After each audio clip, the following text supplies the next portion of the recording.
Hi, we're down here in Woolooware, New South Wales on a very exciting project that's framed in our TrendWall system. So this is the first full-scale 3D printed house in the country. And the class and the elegance that the TrendWall, as you can see behind me, has added to the overall build is just, really is the finishing touch. The needs were many for our TrendWall fence here. Being the property it is, it had to look very classy, at a high-end feel and appeal, which it's done.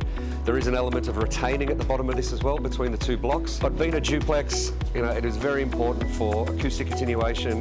We don't want to hear our neighbours, and we don't want to see our neighbours. The fence here behind me is around about, it's up to sort of 2.7 metres tall in places. So you can stand on the elevated deck and you don't even see your neighbours from up there. So that was one of the key goals. And there's a pool in front of me, so the separation wall is up to 3 metres tall. And it was really important because the pool is elevated, say 500 to 600 millimetres out of the ground. And we didn't want someone standing on the pool and be able to see their neighbours on the deck next door. So look, it achieved all those objectives. It's fantastic, and it really, really adds something to the value of the property. The assistance from Modular Walls on this project, apart from just the product, was excellent and required. We did have some retaining elements combined with the very, very tall elements of the wall, and that did pose some challenges at some places, but we worked through that with the engineering team. We found the right solution and we got the right outcome. To say we're happy with the result, and to say we have the feedback that we've had on the result is amazing.